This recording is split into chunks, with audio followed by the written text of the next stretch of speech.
인간의 뇌는 두 가지 기능이 있습니다. 첫 번째는 기억하는 기능입니다. 기억하는 기능. 경험한 것을 저장을 해두고 그것을 끄집어내서 다시 기억할 수 있는 기능. 또 한 가지는 잊어버리는 기능입니다. 기억한 것이 때가 되면은 그것이 기억이 나지 않습니다. 잊어버리게 되어집니다. 이 두 가지 기능을 다 가지고 있다는 게 참 감사한 거죠. 우리가 기억하고 산다는 것도 감사하고 또 잊어야 될 것은 잊어버리는 것도 감사한 것입니다. 그런데 이 뇌가 거꾸로 돌아간 문제가 생겨요. 기억하지 말아야 될 것은 끊임없이 기억하고 또 꼭 잊지 말아야 될 게 있는데 이것은 늘 망각하고 살고 이렇게 기능이 거꾸로 되면은 이것은 대단히 심각한 문제가 생기게 되어집니다. 영적으로도 마찬가지예요.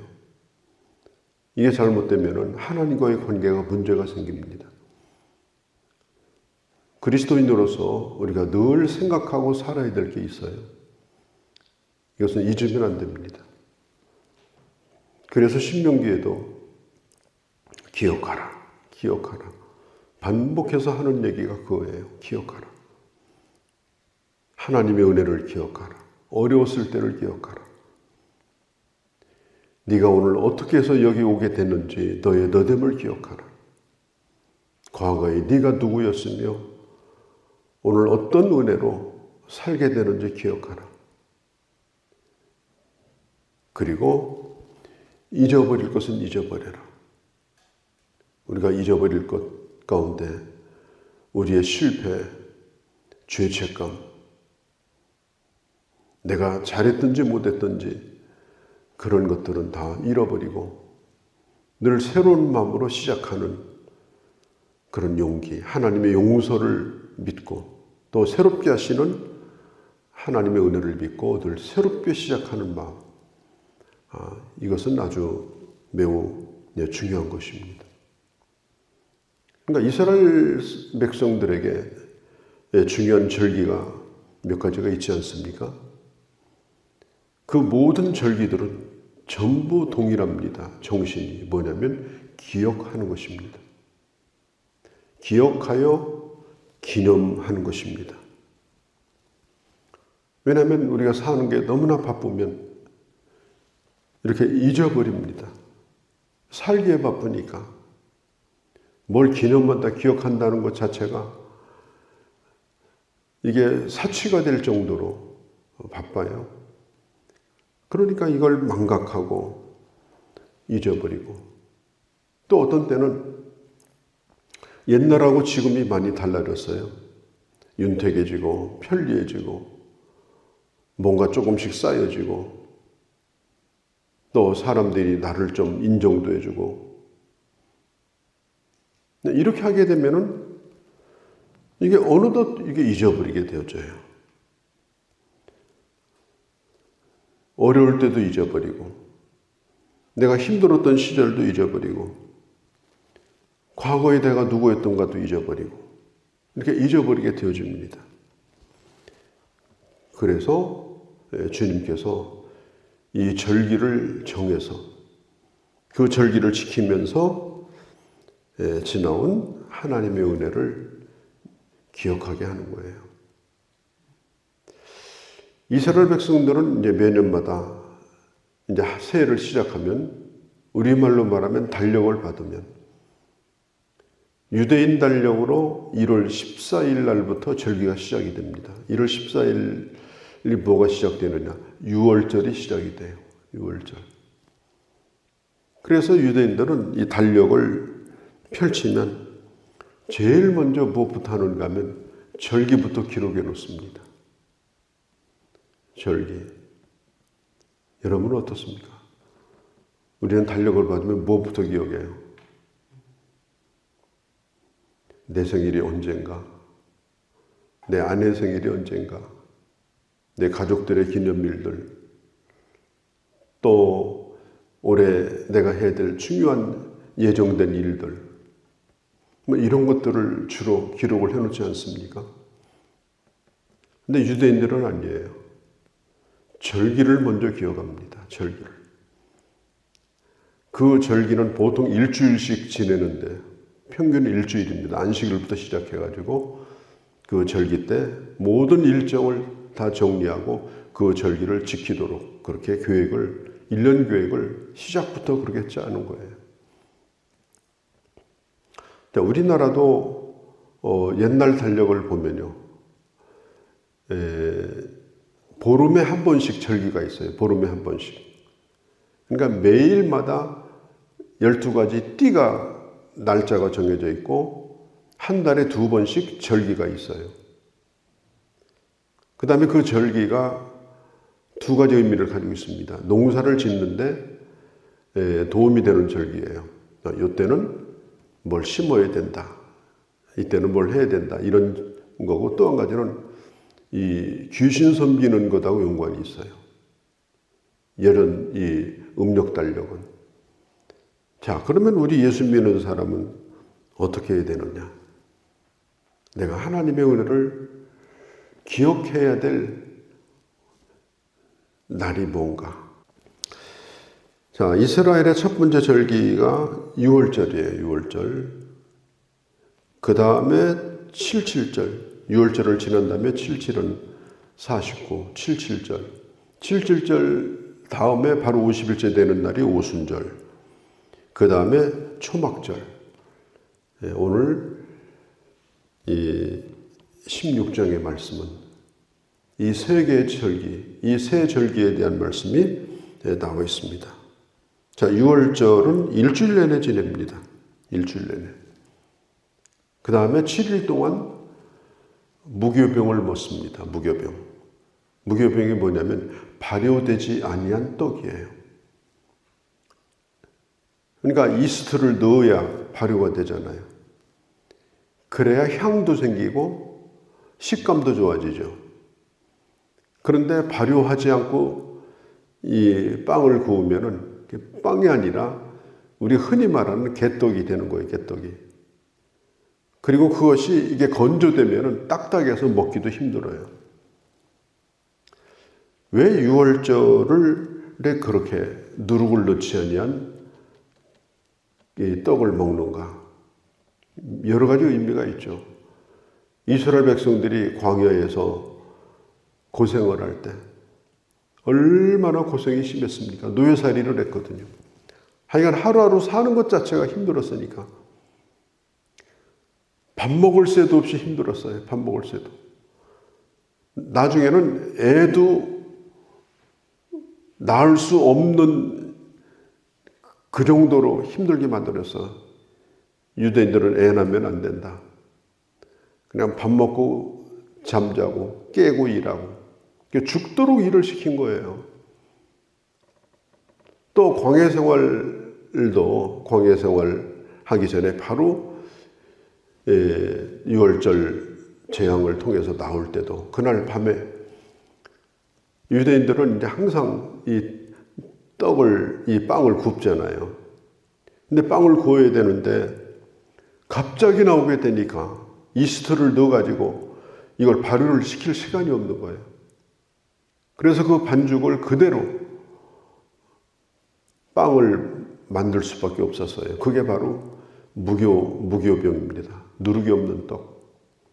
그러니까 이런 것들을 기억을 하기 위해서 무교병을 먹는 것입니다. 우리가 어려울 때를 기억하는 것, 종살이 할 때를 기억하는 것, 그 다음에 오늘 내가 누리는 자유가 얼마나 큰 것인가, 이 자유가 얼마나 큰 것인가. 자유만큼 귀한 게 없어요. 자유만큼. 자유를 잃어버리면 그야말로 그냥 목숨은 붙어 있는 거지. 그 어떤 것도 할 수가 없는 겁니다. 그것을 기억하는 날이 바로 이게 유월절이다. 우리 예수님께서 고난받으시기 전에 유월절 날 그 식사를 제자들하고 하셨죠. 그리고 떡을 떼시면서 이것은 너희를 위한 내 살이다. 잔을 나눠주면서 이것은 너희를 위해서 흘리는 내 피다. 그리고 오늘날 교회가 모일 때마다 떡을 떼고 잔을 나누면서 이걸 기념하게 됩니다. 그래서 초대교회 때는 모일 때마다 이 성찬식을 했어요. 그래서 모일 때마다 유월절 예배, 모일 때마다 유월절 예배. 그 주님의 은혜를 깊이 생각하고 나를 위해 죽으신 그 주님을 앞에 감사하고 그러면서 하나님 앞에 드렸던 이 예배가 바로 매주마다 드리는 예배였습니다. 우리는 이 성만찬을 자주 못합니다마는 모든 예배는 바로 유월절 식사를 하는 예배와 같다. 구원의 은혜, 구속의 은혜를 감사하고 내가 누구였는가를 생각하고 오늘 누리는 축복에 대해서 다시 한번 생각하고 그리고 감격으로 하나님 앞에 영광을 돌리는 그런 유월절의 정신을 가지고 예배를 드려야 된다 하는 것입니다. 또 한 가지는 9절서부터 보면 77절입니다. 77절. 이 77절은 유월절을 시작하는 날부터 이제 안식일부터 시작해서 77은 49. 그래서 77절이라고 하는 거예요. 그 다음에 50일째 되는 날을 오순절이라고 부릅니다. 그러니까 오순절과 77절은 연결이 되어 있는 거예요. 연결이.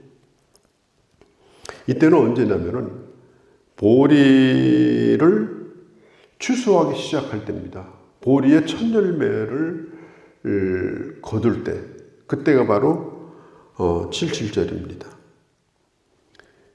그래서 하나님께서 애굽에서 나오게 하셔가지고 광야에서 먹을 걸 주시고 때를 따라 마시게 하시고 그 다음에 가나안 땅에 들어가서 또 농사를 짓게 하시고 오늘 성경에 보니까 복을 주신 대로 이렇게 말하죠. 복을 주신 대로. 하나님이 복을 주신 대로 이 감사의 제사를 자원해서 드려라. 그게 바로 77절입니다. 자, 고린도전서 15장에 보면 예수 그리스도는 바로 우리의 부활의 첫 열매고 그 다음에 첫 열매가 누구냐? 바로 예수 믿는 우리가 첫 열매예요. 그리고 기독교 역사의 첫 열매는 바로 교회입니다. 왜냐하면 오순절이 되었을 때 교회가 세워졌거든요. 그리고 그 예루살렘 교회로부터 시작해서 수많은 열매들이 이 땅에 우리들에 이르기까지 임하게 된 겁니다. 그래서 교회는 바로 이 오순절의 역사로 시작해서 오순절의 역사가 지속되는 것이 바로 교회다. 내가 바로 열매요. 그리고 나로 끝나는 것이 아니라 이 열매를 가지고 어려운 사람들을 다 초대해 가지고 먹이는 겁니다. 그들을 배불리 먹이고 그러면서 하나님 주신 은혜를 기억하는 거예요. 자, 예루살렘 교회가 오순절날 세워졌는데 자, 우리끼리 먹고 즐기자 그렇게 하지 않았죠. 그때부터 이 복음을 전하게 된 거예요. 빚진 자의 마음으로. 빚진 자의 마음으로 복음을 전하고 하나님의 은혜를 갚고 그 사랑을 실천하고 그러면서 이 복음이 계속해서 퍼져나가게 된 겁니다.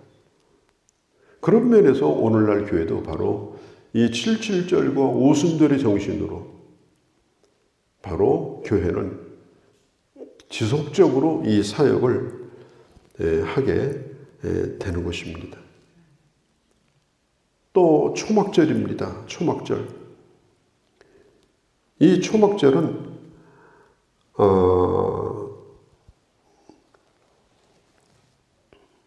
곡식을 거두어 가지고 이제 저장을 하는 그것을 기념하는 이 절기가 이 초막절입니다.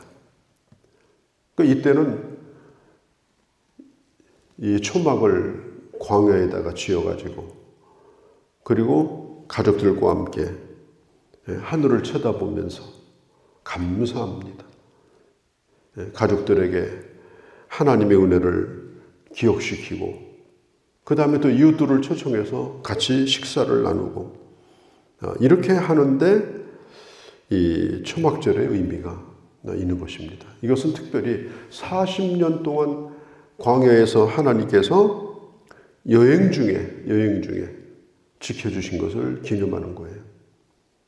그러니까 우리도 가끔 저 들판에 나가서 텐트를 치고 하늘의 별을 보면서 우리가 집 한 칸도 없고 갈 데도 없는 처지에 있었을 때 그래도 우리가 돌아갈 집이 있는 게 감사하고 하나님의 은혜가 얼마나 큰가를 한번 묵상해 보는 것도 의미가 있지 않는가 그런 생각도 해보게 되어집니다. 오늘 읽은 이 본문은 재판에 대한 것입니다. 재판. 이 공정하지 못한 재판은 이것은 이 사회에 뿌리를 흔드는 것입니다. 뿌리를 흔드는 거예요. 죄인을 의인으로 삼고 죄가 분명히 있는데 죄가 없다고 우기고 죄인을 찬양하고 죄인을 높이고 이렇게 하면 이 세상이 잘못되는 거예요. 죄인은 죄인으로 벌을 받고 의인은 결코 억울한 일이 없어야 됩니다. 죄를 짓지 않았는데 갔다가 가두고 죄를 짓지 않았는데 죄인을 만들어가지고 구속을 시키고 이렇게 하게 되면 이 세상은 완전히 거꾸로 돌아가는 거예요. 그래서 이 사법권이라고 하는 것은 최종적으로는 하나님께 있지만 그 고난을 재판장에게 맡겼기 때문에 이 재판장의 이 판결은 정말 엄중해야 되고 공의로워야 된다. 그리고 여기에 보면은 하나님의 대리자라는 생각을 가지고 절대로 뇌물을 받고 이 공의를 완전히 굽혀가지고 공의는 구보면 안 되잖아요. 근데 뇌물이 공의를 완전히 꺾어버리든지 굽혀버리고 이렇게 하게 된다면 이것은 잘못된 거다. 재판을 바르게 해라. 오늘날도 마찬가지입니다. 나라가 민주화가 됐다고 하지만 그래도 무전유죄가 지금도 계속되고 있습니다. 없는 사람은 그 억울함을 어떻게 표현할 길도 없는 거예요. 있는 사람은 죄를 지어도 이 전문가를 동원해가지고 법 전문가들이 있잖아요. 이런 사람을 동원해가지고 다 빠져나가고 감옥에 가면 죄진 사람도 많지만 억울한 사람도 많고 이런 일들이 지금도 백주에 일어나고 있는 거예요. 그래서 가난한 사람은 가난을 면치 못하고 있는 사람은 법을 어기면서 계속해서 부유를 누리고 이런 부조리가 이 땅에 사라져야 된다. 왜? 법이라고 하는 것은 사실 하나님의 말씀과 같은 것입니다. 이 법은 근본법이 성경이고 그 성경의 정신으로 만들어진 것이기 때문에 법을 만들 때도 잘 만들어야 되고 또 만들어진 법도 우리가 제대로 적용을 하고 공의롭게 지켜야 된다라고 하는 것입니다. 특별히 뇌물 문제, 또 권력의 압력 이런 것에 의해서 이 법을 공의롭지 못하게 집행하면 안 된다. 판사가 사람을 재판할 때 그 사람의 인상을 보고 재판한다면 큰일 납니다. 뭐 싱글싱글 웃고 좋은 말하고 이미지가 좋고 이런 거 보고 재판하면요 세상이 망하는 거예요. 공의롭게 그 사람의 외모를 보지 말고 배경도 보지 말고 가진 권력도 보지 말고 어떤 회유에도 흔들리지 말고 법에 따라서 공의롭게 재판을 해야 된다. 오늘 성경이 우리에게 그걸 가르쳐주고 있습니다. 나는 뭘 기념하고 살아야 되나? 내 달력에는 어떤 기념일이 있는가? 그리고 내가 기억할 것은 꼭 기억하고 살아야 되고 또 잊어야 될 것은 잊어야 되고 특별히 하나님의 은혜가 되도록 늘 은혜 가운데서 은혜를 기억하며 사는 그런 우리가 되어야 할 줄로 믿습니다.